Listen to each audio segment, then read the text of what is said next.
भी हैं जो कि अमीर हैं लाहौर के। सर क्या हाल है? अल्लाह का शुक्र है जी। आप बारिश में बैठे, मैं थोड़ा सा बता दूं, मेरे छतरी के बगैर बैठ सकता था, लेकिन हमारा जो माइक है वो खतरा रहता है कि खराब ना हो जाए, जिस वजह से हमें छतरी लेकर बैठना पड़ा। जुगला साहब, पब्लिक के लिए आप बैठे हैं यहाँ पे सड़क पे, आज बैठी है जमात इस्लामी है, वाजिया हो गया कि जी बिलों में बहुत ज़्यादा इजाफा हुआ है, उसके लिए बैठे हैं, लेकिन कब तक? देखें, ये जो हुकूमत ने बदमाशी अब शुरू कर दी है ना, बताखोरी है ये।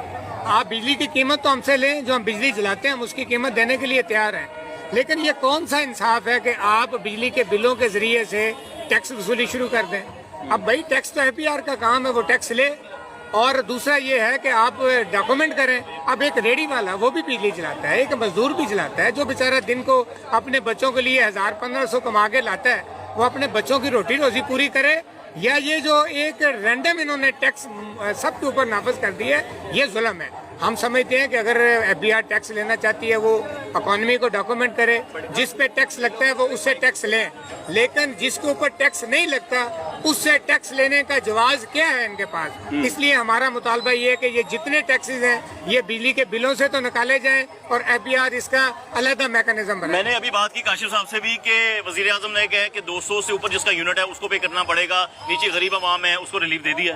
अच्छा देखें, 200 यूनिट जो है, 200 यूनिट तो अगर एक घर में एक स्त्री है और 2 पंखे हैं और 2 बल्ब हैं तो उसका भी 200 से ऊपर यूनिट आता है। अब गरीब आदमी भी जो है वो 200 का उसको यूनिट नहीं आता। बहुत थोड़े घर हैं कि जिनको 200 यूनिट आता है। आपके खुद के घर का कितना बिल आया? मेरा अपना बिल जो है वो 14-15 हजार आ गया है एक महीने के अंदर। क्या क्या चलता है आपका? कुछ भी नहीं है, पंखे चलते हैं, लाइट चलती है, और क्या चलना है उधर, स्त्री चलती है, जो हर घर की जरूरत है वही है ना जी। इसलिए हमारा एक तो ये मुतालबा। दूसरा आप देखें कि हर महीने में ये बिजली की कीमत बढ़ाते हैं, कभी 5 रुपए यूनिट, कभी 7 रुपए यूनिट।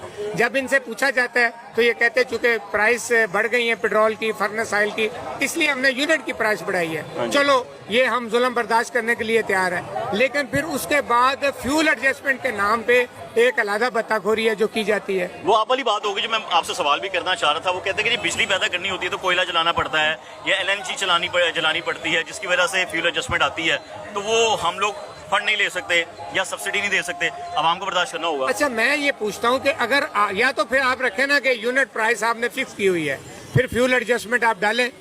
अगर आप एक तरफ तो हमसे पैसा इस चीज का लेते हैं कि पेट्रोल बढ़ गया है, फर्नेस ऑयल बढ़ गया, इसलिए यूनिट की कीमत हम बढ़ा रहे हैं, ठीक है ना, इसी वजह से बढ़ाते हैं ना, तो फिर फ्यूल एडजस्टमेंट का कोई जवाब नहीं है।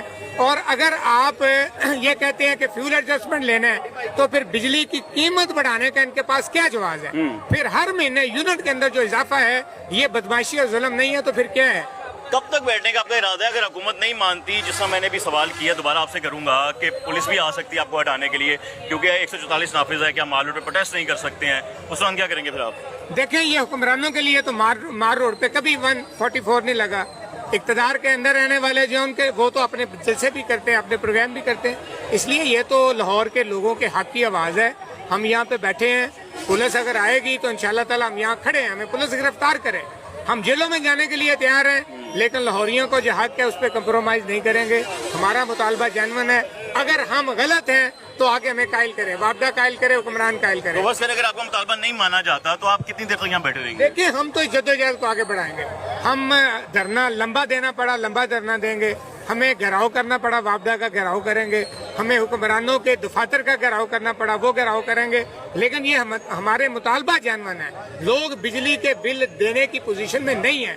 सच्ची बात यह है कि लोग मर रहे हैं बेचारे इस वक्त, तो यार इनको शर्म नहीं है? मुझे ये बताएं कि एक तरफ तो आप बिजली की कीमत बढ़ा रहे हैं, दूसरी तरफ 38 करोड़ यूनिट ये सिर्फ वापदा के मुलाजमीन को फ्री दे रहे हैं। जितने जर्नल हैं, जितने जजेज हैं, जितनी ब्यूरोक्रेसी है, सबको ये बिजली फ्री दे रहे हैं। जो 10-10 लाख सैलरी हुकूमत से लेते हैं हमारे टैक्सों की तनख्वाह से, उनको बिजली फ्री देने का आपके पास क्या जवाब है? वो बिजली की कीमत पे करें।